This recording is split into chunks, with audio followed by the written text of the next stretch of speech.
साथियों, target with Partha में आप सबका स्वागत और अभिनंदन है। पिछली बार जो आंख वाली दृष्टि आई थी घटना चक्र की, तो उसमें सितंबर 2024 तक का ही करंट अफेयर्स था। उसके बाद इन्होंने कहा था कि जो हम बचा हुआ समय है, जिसमें अक्टूबर और नवंबर शामिल है, इसका करंट अफेयर्स अलग से दे देंगे। तो उसी वादे को पूरा करते हुए इन्होंने एक पतली सी मैगजीन टाइप की एक बुकलेट निकाली है, जिसमें लगभग दोनों महीनों का करंट अफेयर्स कवर कराया है। बहुत ही अच्छा कंटेंट दिया है और इसमें कई ऐसी रिपोर्टें शामिल हैं जहां से क्वेश्चन बन सकते हैं। और तुमने देखा होगा, अगर वो वीडियो देखी होगी तुमने, जिसमें मैंने पिछले 1 साल में जो भी पेपर आयोग ने कराए हैं उनको कवर कराया है, तो आप उसमें देखेंगे कि कई क्वेश्चन करंट अफेयर्स के उन रिपोर्टों को आधार बना के तैयार किए गए हैं जो हाल फिलहाल में चर्चा में रही हैं। खैर, उन रिपोर्टों को तो मैंने वहीं पर स्पष्ट कर दिया है, जो भी बन सकते हैं क्वेश्चन मैंने वहीं पर बता दिया है। अब ये कुछ नई रिपोर्टें हैं, उनको हम लोग इसमें देख लेंगे, तो आगे काफ़ी इंपॉर्टेंट चीज़ें मिलने वाली हैं। वीडियो को लास्ट तक देखना। सबसे पहले, भाषाओं को शास्त्रीय भाषा का दर्जा देने की मंजूरी मिल गई है। कितनी भाषाओं को, ये संख्या भी याद रखनी है, 5। भारत एक बहुभाषी देश है, ठीक है। इनकी भूमिका भी देख लेते हैं हम। भारत एक बहुभाषी देश है, यहाँ पर अलग अलग भाषा बोलने वाले लोग हैं, तो इनकी भाषाओं को संरक्षित करने के लिए संविधान की 8वीं अनुसूची में कुल 22 भाषाएं जो हैं वो संरक्षित की गई। तो ये तो हो गए लोगों की भाषाएं। इसके साथ ही कुछ भाषाएं ऐसी हैं जो काफ़ी पुरानी हैं और जिनका साहित्य में योगदान है, और या फिर कहें कि वो इन भाषाओं का आधार हैं। तो ऐसी भाषाओं को संवर्धित और संरक्षित करने के लिए सरकार क्या करती है, उन्हें शास्त्रीय भाषा का दर्जा देती है, जिसे क्लासिकल लैंग्वेज कहा जाता है। तो 3 अक्टूबर 2024 को ये डेट भी याद रखनी है। मोदी जी की अध्यक्षता में जो कैबिनेट थी, उसने 5 भाषाओं को दर्जा प्रदान करने को मंजूरी दे दी है। तो इन 5 भाषाओं को जो लोग बोलने वाले हैं, उनके बाप जो हैं वो प्रधानमंत्री बन गए हैं। तो इसी से याद कर लेना। बी का मतलब है बंगाली या बांग्ला, ए का मतलब है असमिया, और पी का मतलब है पाली, ये वाली, और दूसरे पी का मतलब है प्राकृत, और एम का मतलब है मराठी। तो कुल 5 भाषाएं हैं जिनको शास्त्रीय भाषा का दर्जा प्रदान करने की मंजूरी मिल गई है। अब इन भाषाओं का क्षेत्र देख लेते हैं। तो बिहार, उत्तर प्रदेश और मध्य प्रदेश, इन तीनों राज्यों में पाली और प्राकृत का इस्तेमाल होता था प्राचीन काल में। बौद्ध और जैन धर्म के समय हम लोग देखते हैं। मराठी का संबंध कहाँ से है, तो महाराष्ट्र से है। बांग्ला पश्चिम बंगाल में बोली जाती है, और असमिया असम में बोली जाती है, याद रखना। कुछ और महत्वपूर्ण फैक्ट हैं, उनको भी देख लेना है। मराठी भाषा का पहला ज्ञात शिलालेख नाड़े घाटा शिलालेख है, याद रखना। लगभग 2200 वर्ष पुराना है नाड़े घाटा शिलालेख। पूछा जाए किस भाषा से संबंधित है, तो ये मराठी भाषा का सबसे प्राचीन शिलालेख है। मराठी भाषा की सबसे पुरानी साहित्यिक कृति कौन सी है, तो गाथा सप्तशती। आप लोग पढ़ते होंगे इतिहास में सातवाहन, तो उसमें एक राजा हुआ करता था सातवाहनों में, हाल, उसकी रचना है गाथा सप्तशती। तो ये मराठी भाषा की सबसे पुरानी रचना है, याद रखना। ऐसे ही कुछ संत हुए हैं। संत ज्ञानेश्वर महाराष्ट्र में, नामदेव और तुकाराम, जिनको मैंने आपको बताया करंट अफेयर्स में, इनके नाम पर एक हवाई अड्डे का पुनर्नामकरण किया गया है। तो ये कुछ संत थे जिन्होंने इनको बढ़ावा दिया, अपनी रचनाओं के माध्यम से इस भाषा को बढ़ावा दिया। फिर है पाली भाषा, इसको भी आप इतिहास में पढ़ते हैं। ये सब चीज़ें तो इन्होंने दी हैं, अलग अलग मत दिए हैं, वो सब नहीं पढ़ने हैं। तो गौतम बुद्ध ने अपने उपदेशों में पाली भाषा का इस्तेमाल किया है, आप लोग इतिहास में पढ़ते हैं। इन्होंने त्रिपिटक, इनके समय में जो बौद्ध धर्म का प्रमाणिक साहित्य है वो त्रिपिटक कहा जाता है, जिसकी रचना पाली में ही की गई है। और त्रिपिटक में क्या क्या शामिल है, इतिहास में ये सब चीज़ें हम लोग पढ़े हैं, विनय पिटक, सुत्त पिटक और अभिधम्म पिटक। अब बात करते हैं प्राकृत भाषा की। तो ये भी जैन और बौद्ध धर्म के समय प्रचलन में थी। भगवान महावीर और महात्मा बुद्ध दोनों ने अपने उपदेश इन भाषाओं में दिए हैं। और संपूर्ण आगम साहित्य की रचना किस भाषा में की गई है, ये याद रखना। किस भाषा में की गई है, तो प्राकृत भाषा में की गई है। अब ये बात आपको बतानी है कि आगम साहित्य का संबंध किससे है, जैन से है या बौद्ध धर्म से है। राष्ट्रभाषा हिंदी भी प्राकृत अपभ्रंश की परंपरा से विकसित हुई है। अपभ्रंश क्या होता है, जो बोली होती है, भाषा होती है, उसका विकृत रूप। जैसे आप पूर्वांचल में आएंगे तो मोबाइल से मोबाइलिया कहने लगते हैं, हमारा मोबाइलिया कहाँ है, लैपटॉप से लैपटॉपिया कहने लगते हैं। तो ठीक ऐसे ही कुछ शब्दों का रूप जो है वो विकृत हो जाता है, जिन्हें अपभ्रंश कहा जाता है। तो ये फैक्ट है। इस तरह के प्रश्न जो है प्रायः सीसेट में पूछ लिए जाते हैं कि जो हिंदी भाषा है, हिंदी, वो किस भाषा के अपभ्रंश से विकसित हुई है, तो प्राकृत भाषा के अपभ्रंश से विकसित हुई है, याद रखिएगा। सम्राट अशोक के शिलालेखों में, सम्राट खारवेल के शिलालेखों में प्राकृत भाषा का इस्तेमाल किया गया है। असमिया भाषा ये असम की आधिकारिक भाषा है। असमिया, उसकी उत्पत्ति संस्कृत भाषा से हुई है, तो ये भी याद रखना। सीधे पूछ लिया जाएगा कि असमिया की उत्पत्ति किस भाषा से हुई है, तो संस्कृत भाषा से हुई है। बांग्ला भाषा की बात करें तो आपको पता ही है, ये पश्चिम बंगाल वाले क्षेत्र में बोली जाती है। तो राजा राम मोहन राय 19वीं शताब्दी में, ईश्वर चंद्र विद्यासागर, बंकिम चंद्र चट्टोपाध्याय, ये ऐसे लोग थे जिन्होंने अपने साहित्यों की रचना जो है बांग्ला भाषा में की। इसके साथ ही रविंद्रनाथ टैगोर जी, ये सब प्रख्यात साहित्यकार थे बांग्ला भाषा के। तो अब कुल कितनी भाषाएं हो गई हैं शास्त्रीय भाषाएं? तो 6 पहले से थी, 5 को और मंजूरी मिल गई, तो कुल 11 हो गई हैं। ये आंकड़ा याद रखिएगा। 6 भारतीय भाषाएं पहले वाली हैं, उनको अच्छे से याद कर लेना है। इन 6 में आपको पहली भाषा याद रखनी है। पहली तमिल थी, कब इसको दर्जा मिला था? 2004 में। दूसरी संस्कृत थी, 2005 में इसको दर्जा मिला था। ठीक है। फिर ओडिया, इसको 2014 में दर्जा दिया गया था। उसके बाद से कोई भी भाषा नई शामिल नहीं हुई थी शास्त्रीय भाषाओं में। उसके बाद सीधे 24 में 5 को शामिल करने की मंजूरी मिली है। तो इन 6 को भी ऐसे याद रख सकते हैं। कैसे? संस्कृत ये उत्तर भारत की हो गई, ठीक है। और बाकी आप इधर देखिए, तमिल और तेलुगु दोनों में ता है, दोनों आसपास की हैं। कन्नड़ और मलयालम केरल और, मतलब 4 भाषाएं दक्षिण भारत की हैं, 2 उत्तर से हैं, जिसमें एक ओडिया और छठी संस्कृत हो गई है। इस तरह से याद रखिएगा। अच्छा, अब प्रश्न बन सकता है कि शास्त्रीय भाषा का दर्जा कैसे निर्धारित होता है, क्या मानदंड हैं उसके? तो साहित्य अकादमी जो है, उसमें एक समिति गठित की जाती है, उसके अधीन भाषा विशेषज्ञ समिति, लैंग्वेजिस्टिक एक्सपर्ट्स कमेटी। उसकी जो सिफारिशें होती हैं, उसके आधार पर ही शास्त्रीय भाषा का दर्जा दिया जाता है किसी भाषा को। याद रखना, कथन के रूप में इस तरह से क्वेश्चन बनाए जा सकते हैं। तो सब जो भाषा 1500 से 2000 वर्ष पुरानी है, उसको दर्जा दिया जाएगा। बाकी 2 और हैं, इनको आप छोड़ भी सकते हैं। इंपॉर्टेंट फैक्ट यही है, किसी भाषा को शास्त्रीय भाषा दर्जा प्राप्त करने के लिए उसको कम से कम कितने वर्ष पुराना होना चाहिए? तो 1500 से लेकर 2000 वर्ष तक। शास्त्रीय भाषाओं को बढ़ावा देने के लिए कुछ उपाय भी किए गए हैं। जैसे केंद्रीय संस्कृत विश्वविद्यालय अधिनियम 2020 के तहत 3 केंद्रीय विश्वविद्यालयों की स्थापना की गई है, जिसमें केंद्रीय संस्कृत विश्वविद्यालय नई दिल्ली और एक राष्ट्रीय संस्कृत विश्वविद्यालय तिरुपति। विकल्प में बनारस भी रहेगा, भ्रमित मत हो जाना। अच्छे से देख लो, केंद्रीय वाला नई दिल्ली में है जहाँ केंद्र सरकार है, और राष्ट्रीय संस्कृत विश्वविद्यालय तिरुपति में है।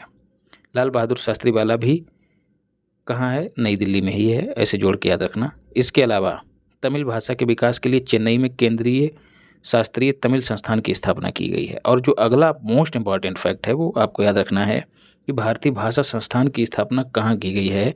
तो मैसूर में की गई है। अच्छे से याद कर लेना। तो ये राष्ट्रीय घटनाक्रम हो गया। अब अंतर्राष्ट्रीय पर आते हैं, यहाँ से भी प्रश्न बन सकते हैं। ब्रिक्स शिखर सम्मेलन, इसको मैंने आपको कई बार कराया भी है। कब से कब तक इसका आयोजन हुआ? 22 से 24 अक्टूबर के बीच। याद रखना। कहाँ हुआ है? कजान में हुआ है। कजान कहाँ है? रूस में। किस नदी के किनारे है? ये आपको याद रखना, वोल्गा नदी के किनारे। ठीक है, वोल्गा नदी के किनारे है। किस क्रम का है ये सम्मेलन? तो 16वां सम्मेलन है। इसका विषय क्या था? तो वैश्विक विकास और सुरक्षा के लिए बहुपक्षवाद को मजबूत करना। ठीक है, multilateralism for just global development and security. अध्यक्षता रूस ने ही की, आपको पता ही है। 1 जनवरी 2024 को ब्रिक्स समूह में 4 नए सदस्य शामिल हुए थे। कौन कौन से? अर्जेंटीना शामिल होते होते बाहर निकल गया था, आपको मैंने बताया था। इथियोपिया की मौसी, MUSI।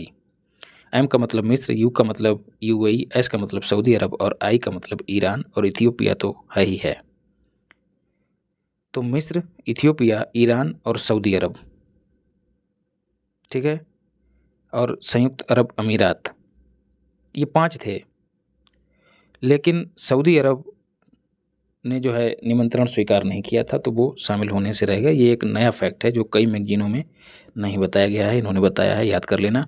केवल चार ही शामिल हैं, मिस्र, इथोपिया, ईरान, संयुक्त अरब अमीरात। अर्जेंटीना उसने अस्वीकार कर दिया, मैंने अभी ही बताया आपको। और जो समिट हुआ उसमें जो नेता आए हैं उनका विवरण इस तरह से है। ब्राज़ील के जो राष्ट्रपति हैं लूला डी सिल्वा, वो आए थे। रूस के राष्ट्रपति व्लादिमीर पुतिन, नरेंद्र मोदी भारत की ओर से, शी चिनफिंग, और दक्षिण भारत के राष्ट्रपति सिरिल रैम्फोसा, मिस्र के अल सीसी, इथियोपिया के अबी अहमद प्रधानमंत्री। ठीक है, इसमें प्रधानमंत्री दो ही पहुँचे, याद रखना, एक तो नरेंद्र मोदी और दूसरा इथियोपिया के प्रधानमंत्री अबी अहमद, और ईरान के राष्ट्रपति मसूद पेजे, यूएई के राष्ट्रपति मोहम्मद बिन जायद अल नाहयान। तो इनको याद रखना है। और यहीं पर मैंने आपको अचूक मार्ग सामग्री में बताया था कि मोदी जी ने पुतिन को, कहाँ गया यार पुतिन, ये पुतिन जो हैं इनको एक पेंटिंग भेंट की, सोहराई पेंटिंग। अब आपको बताना है कि ये किस राज्य की है, ये मैंने आपको अचूक मार्ग सामग्री में बताया है, सोहराई पेंटिंग। ठीक है, ये पुतिन को भेंट की। इसके अलावा जो ईरान के राष्ट्रपति हैं मसूद पेजे, इनको दो चीज़ें भेंट की, एक बर्ली पेंटिंग, ठीक है, और एक फूलों का गुलदस्ता, मदर ऑफ पर्ल, ठीक है, ये भेंट किया। अब आपको ये भी बताना है इन दोनों का संबंध किस राज्य से है, तो कमेंट बॉक्स में इसको टिपिए बढ़िया से, और लाइक बाइक करते चलिए, तभी चीज़ें जो है लोगों तक पहुंचती हैं, और तभी जो है ज़्यादा व्यूज आते हैं, ज़्यादा सब्सक्राइबर बढ़ते हैं, तभी मनोबल बढ़ता है, मेरा भी उत्साह बढ़ता है, तभी जो चीज़ें हैं ना और ज़्यादा तेज़ी से हमारे आपके बीच मजबूत हो जाती हैं। तो अपना सहयोग बनाए रखिए आप लोग। तो उपर्युक्त प्रतिभागियों के अतिरिक्त नाटो के सदस्य तुर्की ने पहली बार इसमें आमंत्रित अतिथि के रूप में भाग लिया, ये फैक्ट भी याद रखना है। और जब तुर्की शामिल हुआ तो इसका प्रतिनिधित्व किसने किया होगा, जो राष्ट्रपति हैं वहाँ के एर्दोगन, उन्होंने किया। आमंत्रित अतिथि के रूप में महासचिव यूएनओ के एंटोनियो गुटेरस, उन्होंने भी हिस्सा लिया। मोस्ट इंपॉर्टेंट फैक्ट है भाई, इसको भी याद रखना है आपको। तो प्रधानमंत्री केवल दो ही देशों के आए हैं, एक अबी अहमद और दूसरे अपने प्रधानमंत्री। 16वें ब्रिक्स शिखर सम्मेलन के समापन पर एक घोषणा पत्र जारी किया गया, जिसे कजान घोषणा पत्र कहते हैं। अच्छा, ये कहीं आपको किसी मैगजीन में नहीं दिया है कि कजान किस नदी के किनारे है। 18 अगस्त को अगला मोस्ट इंपॉर्टेंट फैक्ट है, ब्रिक्स भूगोल वेकता दिवस के रूप में स्थापित करने की पहल का स्वागत किया गया, याद रखिएगा। तो यदि पूछ लिया जाए कि ब्रिक्स जियोग्राफर्स डे कब मनाया जाएगा, तो 18 अगस्त मोस्ट इंपॉर्टेंट है।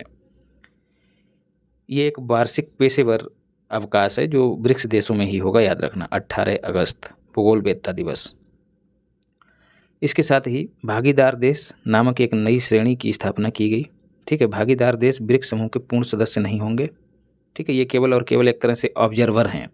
तो कुल 13 देश हैं जो भागीदार हैं। ठीक है, अब भागीदार होने का फ़ायदा क्या है, अब जैसे कोई सम्मेलन हो रहा है, ठीक है, यहाँ लोग अपना खा पी रहे हैं, चर्चा कर रहे हैं, मीटिंग कर रहे हैं, भागीदार क्या कर रहे हैं, समझाने के लिए कह रहा हूँ, देख रहे हैं कि क्या हो रहा है, कैसे हो रहा है।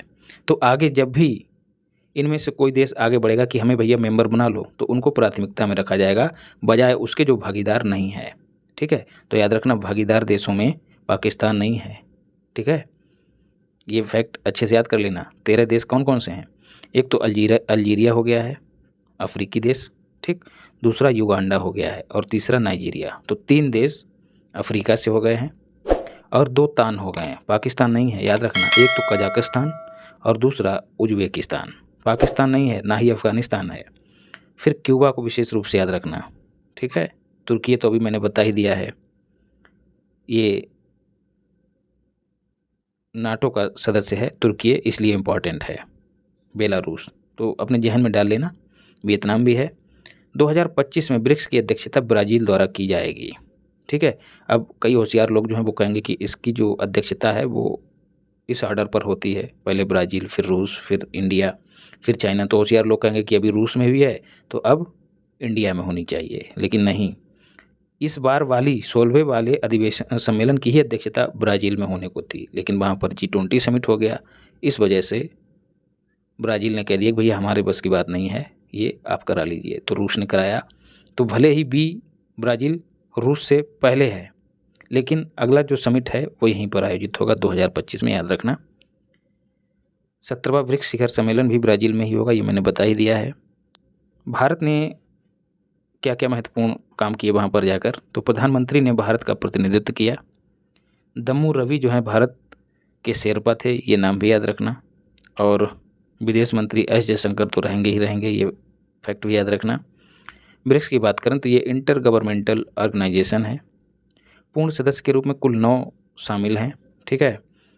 ब्राज़ील, रूस, भारत, चीन, दक्षिण अफ्रीका, ये तो पहले वाले हैं। 4 और हैं, मिस्र, इथियोपिया, ईरान और यूएई, ठीक है। सऊदी अरब इसमें शामिल नहीं है, याद रखना। अर्जेंटीना पहले ही बाहर हो गया था। और जो अगला फैक्ट है जो प्रायः पूछ लिया जाता है, जिसे आपको याद रखना है कि विश्व की 45% जनसंख्या का प्रतिनिधित्व ब्रिक्स करता है, ठीक है। दूसरा, ग्लोबल जीडीपी में ब्रिक्स देशों की हिस्सेदारी लगभग 38 या 37% है। तो 45% पॉपुलेशन, 37% जनसंख्या, बहुत इंपॉर्टेंट फैक्ट है।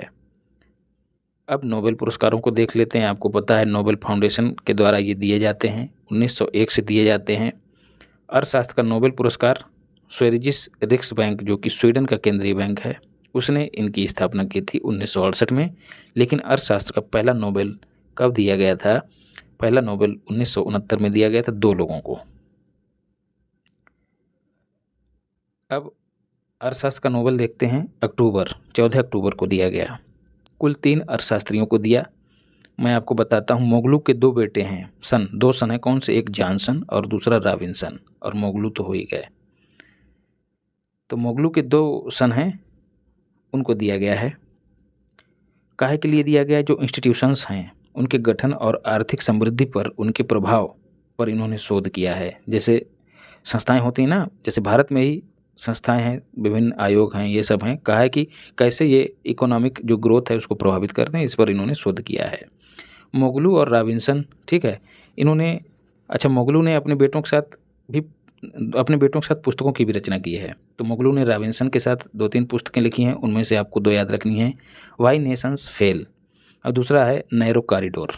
तो ये तो मोगलू ने रॉबिन्सन के साथ लिखी है, और दूसरा मोगलू ने अपने दूसरे सन के साथ, क्या नाम है उनका, जॉनसन, उनके साथ मिलकर एक किताब लिखी जिसका नाम है पावर एंड प्रोग्रेस, ठीक है। मोगलू ने Johnson, baby oil and powder भी तुमने देखा होगा, सुना होगा।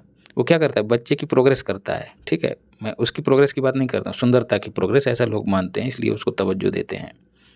तो मोगलू को जॉनसन, पावर और प्रोग्रेस, ऐसे याद रखना। किताबें इंपॉर्टेंट हैं, पूछी जा सकती हैं। शांति का नोबेल की बात करें तो ओस्लो में दिया जाता है। एकमात्र नोबेल है जो ओस्लो में दिया जाता है, बाकी सब कहाँ दिए जाते हैं? स्टॉकहोम में दिए जाते हैं, स्वीडन की राजधानी स्टॉकहोम। कैसे याद रखना है? ओस्लो में ओ है, और ओ का मतलब है ओम, और ओम के साथ क्या होता है? शांति। तो जो शांति का नोबेल है वो कहाँ दिया जाता है? ओस्लो में। यह पुरस्कार निहोन हिंडाक्यो को दिया गया है, एक जापानी संगठन है, याद रखना, ठीक है। और जो न्यूक्लियर वेपन्स हैं उनसे मुक्त विश्व की प्राप्ति के लिए इसने जो काम किए हैं, उन कामों की सराहना करने के लिए यह पुरस्कार दिया गया है निहोन हिंडाक्यो को। यह लोगों का संगठन है जो हिरोशिमा और नागासाकी जो परमाणु हमला हुआ था उसमें बच गए थे 1945 में। जापानी भाषा में हिबाकुशा किसे कहा जाता है? जीवित बचे हुए लोगों को ही हिबाकुशा कहा जाता है। साहित्य का नोबेल किसे दिया गया है? दक्षिण कोरियाई एक लेखिका हैं हान कांग, उन्हें दिया गया है, और यह पहली दक्षिण कोरियाई लेखिका हैं, इम्पॉर्टेंट है। इनके देश का नाम भी याद रखना है, ठीक है। जो शांति का हुआ नोबेल या फिर साहित्य का हुआ, इनके देश भी आपको अच्छे से याद रखने हैं। नोबेल साहित्य पुरस्कार जीतने वाली ये पहली एशियाई महिला भी बनी है। अब आपको यहाँ पर बताना है कि भारत दक्षिण एशिया में आता है या दक्षिण पूर्व एशिया में आता है? फटाक से बताइए कमेंट बॉक्स में। दक्षिण पूर्व एशिया में आता है। जो लोग बताएंगे उनको मैं रिप्लाई दूंगा। हांग कांग ने यह पुरस्कार उनके गहन काव्यात्मक गद्य के लिए दिया है। मानव जीवन की उन्होंने नाजुकता को उजागर किया है। इनका एक प्रसिद्ध उपन्यास है दी वेजिटेरियन, बहुत अच्छा उपन्यास है, अच्छे से याद रखना। हांग कांग, इसे इंटरनेशनल बुकर प्राइज भी मिला है 2016 में दोस्तों। अब रसायन विज्ञान के नोबेल की बात करें तो ये 9 अक्टूबर को दिया गया, घोषणा की गई इसकी। बेकर, हस्बिस और जम्पर, इन्होंने प्रोटीन के क्षेत्र में एक खोज की है। प्रोटीन के रहस्यों को उजागर करने के लिए इन्होंने कंप्यूटिंग और आर्टिफिशियल इंटेलिजेंस की मदद ली है। ठीक है, तो प्रोटीन के रहस्यों को खोजा है। तो कैसे याद रखेंगे? प्रोटीन को पाकर बेकार पड़ा हसबिस भी जंप करने लगा। ऐसे याद रखना, बेकार हसबिस भी जंप करने लगा प्रोटीन पाकर। प्रोटीन आपको पता है जल और कोशिकाओं में सबसे प्रचुर मात्रा में पाया जाने वाला अणु है। जल कोशिकाओं में सबसे प्रचुर मात्रा में पाया जाने वाला अणु है। इसके बाद अगर कोई दूसरा स्थान रखता है तो वो अमीनो एसिड्स हैं, और प्रोटीन का निर्माण इन्हीं अमीनो एसिड्स के माध्यम से होता है। इसकी खोज किसने की थी? कैंड्रू और पेरूट जी ने की थी। इस खोज के लिए इन्हें रसायन का नोबेल मिला था, याद रखना। ये दोनों नाम याद रखना, कैंड्रू और पेरू। भौतिक विज्ञान का नोबेल किसे दिया गया? तो ये 8 अक्टूबर को इसकी घोषणा हुई। ठीक है, दिए तो दिसंबर में जाएंगे। किसे दिया गया? हाफील्ड और जियोफ्री को दिया गया है। मैंने आपको बताया था फिजिक्स। तो फिजिक्स में ही फील्ड भी होता है और जियोफ्री। ठीक है, फिजिक्स इसी में देखिए, जियोफ्री में ही छिपा है फिजी, ऐसे जोड़ के याद रखना। और फील्ड आप देख ही रहे हैं, विद्युत चुंबकीय क्षेत्र जैसे टर्म जो हैं फिजिक्स में ही आते हैं, इलेक्ट्रोमैग्नेटिक फील्ड। तो फील्ड और जियोफ्री इन दोनों को दिया गया है। काहे के लिए दिया गया है? Artificial neural network. जैसे हमारे माइंड में न्यूरॉन्स होते हैं, वैसे ही न्यूरॉन्स का एक नेटवर्क इन्होंने विकसित किया है मशीन लर्निंग को सक्षम बनाने के लिए। जो मशीनें होती हैं उनको किस तरह से आदमी की जैसा सोचना सिखाया जाए। ठीक है, जैसे अभी तक हम लोग एआई को पढ़ते थे, तो एआई में क्या है? एआई इंसानों की तरह सोच नहीं सकती है। ठीक है, जितना उसको बता देंगे, लेकिन इन्होंने एक कदम आगे बढ़ने का प्रयास किया है। तो यहीं पर कृत्रिम तंत्रिका नेटवर्क को इन्होंने परिभाषित कर दिया है। ये क्या है?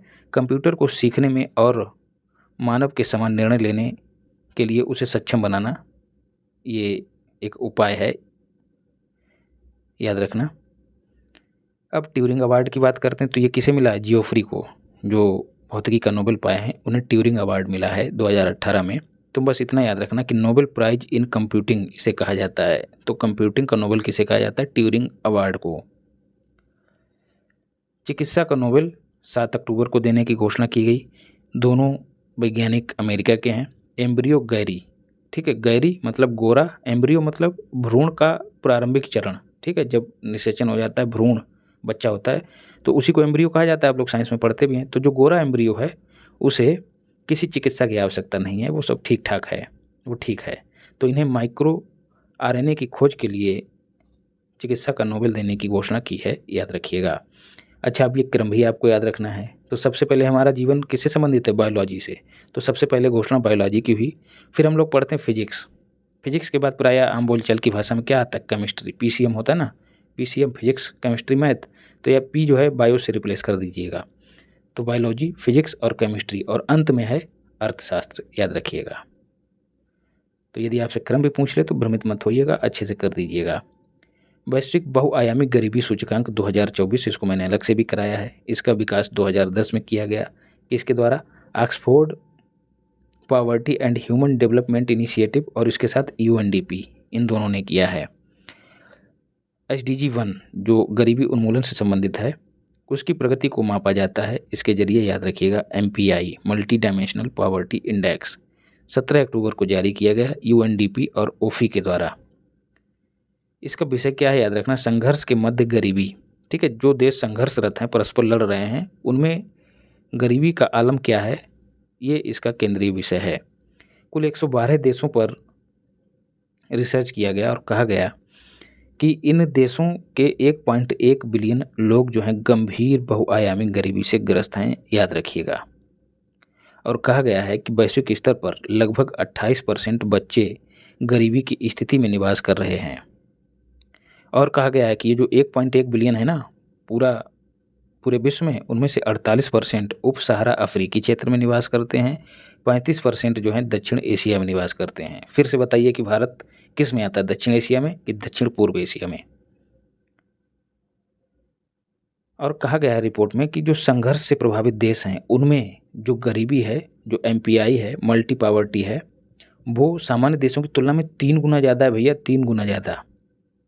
40% बहुआयामी रूप से गरीब जो हैं वो इन्हीं अशांत या फिर अस्थिर देशों में निवास कर रहे हैं, जैसे सीरिया, इजराइल, यूक्रेन और रूस, और जो प्रायः अस्थिर सरकारों वाले देश हैं वहाँ पर। तो ये फैक्ट भी याद रखना।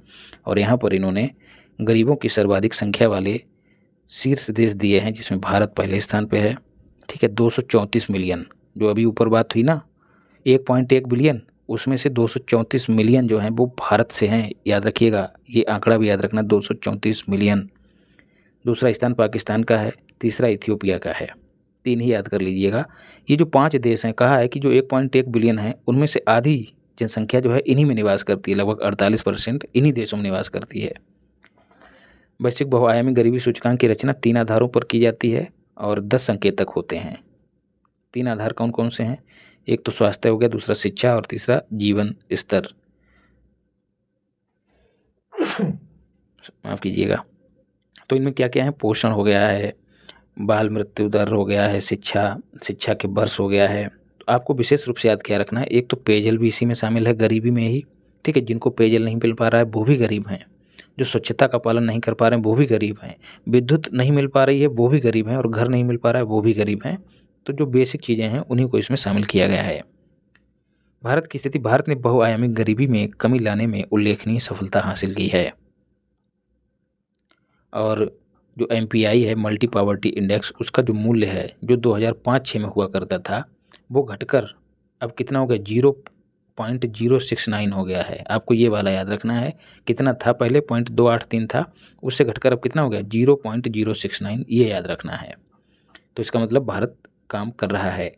बहुआयामी गरीबी की स्थिति में निवास कर रहे लोगों की संख्या 2005-06 में चाहे जितनी हो, लेकिन अभी कितनी है? 19 से 21 के बीच 231 मिलियन भारत में, 234 यहाँ पर दी गई है, याद रखिएगा। जो कुल जनसंख्या का कितना है? 16.4 या फिर 16%, याद रखिएगा। ठीक है, इसको आप ऐसे याद रख सकते हैं कि वैश्विक जो जनसंख्या है उसकी आबादी इंडिया में कितनी है, उस आंकड़े के आसपास ही ये आंकड़ा है 16 वाला। ऊर्जा दक्षता हब में शामिल होने को मंजूरी मिल गई है भारत को। स्थापना वर्ष 2019 में की गई थी एनर्जी इफिशियंसी हब की, एक स्वैच्छिक सहयोग के जरिए की गई थी, लेकिन इसे आधिकारिक रूप से लॉन्च 2021 में किया गया। एनर्जी इफिशियंसी हब अपने नाम के ही अनुरूप ये काम करता है। 16 संस्थापक सदस्य हैं, याद रखना है, इसमें अपना भारत नहीं है, इसमें चीन, ठीक है, P5 कंट्री जो संयुक्त राष्ट्र की सुरक्षा परिषद है उसमें जो 5 स्थायी सदस्य हैं वो तो इसमें हैं ही हैं। उसके अलावा भी जापान भी इसमें है, जर्मनी भी है, ठीक है, कनाडा भी है, अमेरिका का भैया, ब्राज़ील भी है, ऑस्ट्रेलिया भी है। तो ये याद रखिएगा। इसका सचिवालय जो है वो पेरिस में है। 3 अगस्त को मोदी जी की अध्यक्षता में जो कैबिनेट है उसने लेटर ऑफ इंटेंट पर साइन कर दिए हैं। और जो भारत का ऊर्जा दक्षता ब्यूरो है, ब्यूरो ऑफ एनर्जी इफिशियंसी, ये इम्प्लीमेंटिंग एजेंसी के रूप में काम करेगा। तो इससे क्या फ़ायदे होंगे भारत को? तो भारत दोस्तों नई नई चीज़ें सीखेगा। इस हब में जो देश शामिल हैं, विकसित देश हैं, उनसे नई तकनीकी सीखेगा। भारत को एक वैश्विक स्तर पर पहचान मिल जाएगी। देखिए, पाकिस्तान इसमें शामिल नहीं है, भारत को एक वैश्विक स्तर पर पहचान मिलेगी। कुछ भारत अपना इनको देगा और सीखेगा ज़्यादा। तो ऐसे ही कई उपाय जो हैं, कई फ़ायदे जो हैं वो भारत को होने वाले हैं। तो आज के लिए हम लोग इतना ही रखते हैं। अगली वीडियो में बचा हुआ हिस्सा कंप्लीट कर लेंगे। तो वीडियो को शेयर करो, लाइक करो और चैनल को सब्सक्राइब करो। बाकी पढ़ते रहिए, मस्त रहिए, स्वस्थ रहिए और ज़बरदस्त भी रहिए। धन्यवाद। राधे राधे।